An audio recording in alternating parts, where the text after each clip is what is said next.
नमस्कार, मैं हूं आपके साथ हेड एंकर सावित्री सिंह। आप देख रहे हैं डीएस समाचार। डीएस समाचार में आप सभी का स्वागत है।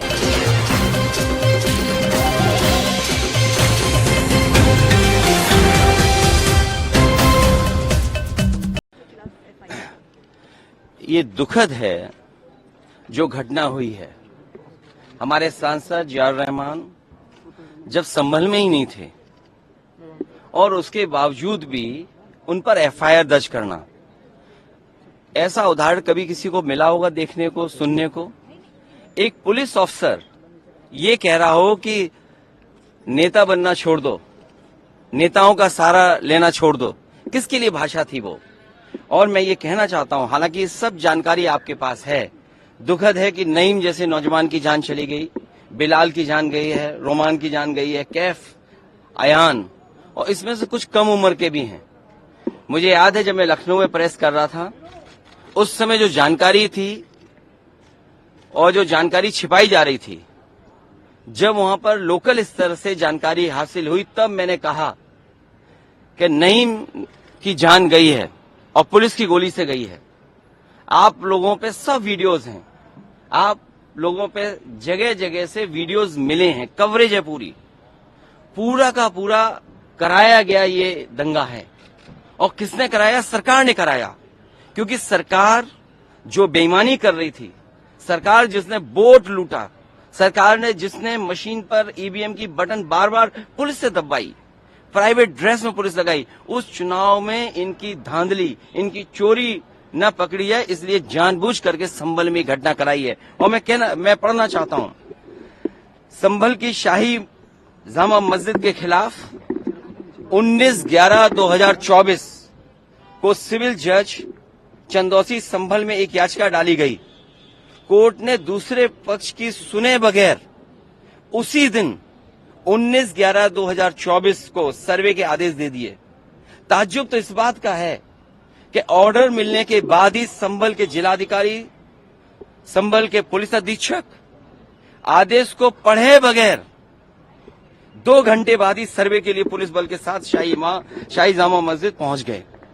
जामा मस्जिद की कमेटी, जनप्रतिनिधि, उलेमा इकराम, सभी अधिवक्ताओं ने सहयोग दिया।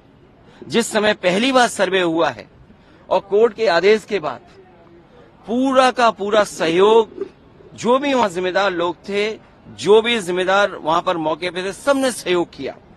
जिलाधिकारी संभल और पुलिस अधीक्षक संभल ने 2.5 घंटे सर्वे के बाद कहा, अब सर्वे पूरा हो चुका है और अब रिपोर्ट कोर्ट को भेज दी जाएगी। दिनांक 22/11/2024 फ्राइडे को जुम्मे की नमाज के लिए लोग नमाज अदा करने के लिए जामा मस्जिद पहुंचे, लेकिन पुलिस प्रशासन ने बैरिकेडिंग लगा दी ताकि लोग नमाज न पढ़ सकें। उसके बाद भी लोगों ने संयम बरता,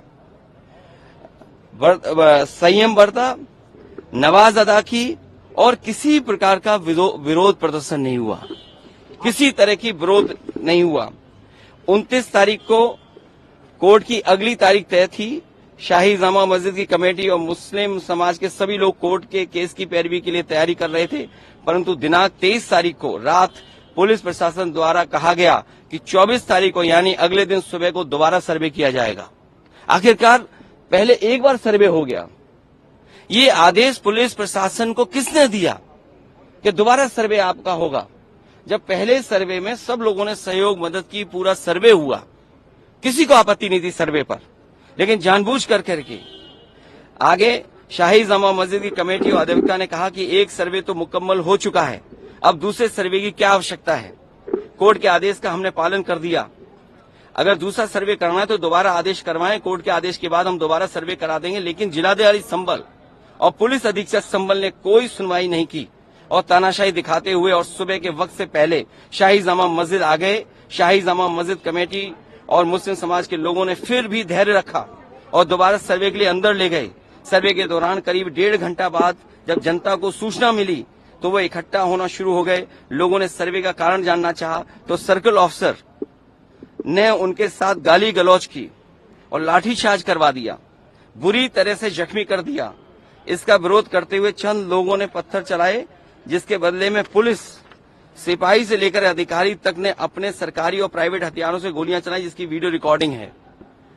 जिसके एवज में दर्जन लोग गोलियों से घायल हो गए। 5 मासूमों जो कि अपने घर से सामान लेने के लिए निकले थे, उनकी मृत्यु हो गई। संभल का माहौल बिगाड़ने में याचिका दायर करने वाले लोगों के साथ पुलिस और प्रशासन के लोग जिम्मेदार हैं। इनको निलंबित किया जाना चाहिए और हत्या का मुकदमा चलाया जाना चाहिए, जिससे कि लोगों को इंसाफ मिल सके और आने वाले समय में कोई इस प्रकार की संविधान के खिलाफ गैर कानूनी घटना को अंजाम न दे जा सके। और बीजेपी के लोग ये कह रहे हैं कि संभल को बांग्लादेश बनाना चाह रहे हैं। देखिए, अगर आप बीजेपी की बात मानोगे तो गड्ढे में गिरोगे जाके, बीजेपी की बात मानोगे तो खाई में गिरोगे। बीजेपी वालों से पूछिए, क्या चुनाव कराया था आपने उत्तर प्रदेश में? कोई ऐसा मुसलमान भाई नहीं था जिसको इन्होंने रोका ना हो। लाठी से, बंदूकों से गाली गलौज की इन्होंने।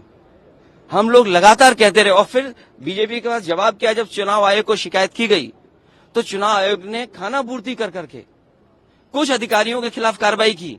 क्या ये बता सकते हैं क्यों कार्रवाई हुई थी उनके ऊपर? क्या वोट रोकने का अधिकार था? क्योंकि वोट लूटने पे चर्चा न हो। ये लोग लूटने वाले लोग हैं। इनके लिए लोग कोई मायने नहीं रखते, लोग मायने नहीं रखते। इन्होंने तंत्र से समर्थन लिया और तंत्र से ही अन्याय कर रहे हैं। उनका सीधा साधा फार्मूला है, पहले वो अन्याय करते हैं। अगर आप अन्याय का विरोध करोगे तो आप उन्हीं के अधिकारी आपके खिलाफ तमाम मुकदमे दर्ज करा देंगे। क्या जियाउल इस्लाम वहां थे? हमारे विधायक वहां थे और सांसद थे क्या वहां? जियाउर रहमान। कोई बता दे, वो बेंगलोर में थे, वो अपने कार्यक्रमों में थे, संभल में नहीं थे। और ये तो उत्तर प्रदेश के बारे में आपको नहीं पता। आप में से सब उत्तर प्रदेश के लोग हैं। अगर प्रेस के लोग भी सच दिखा दें तो उन पे भी कार्रवाई हो जाती है। और मैंने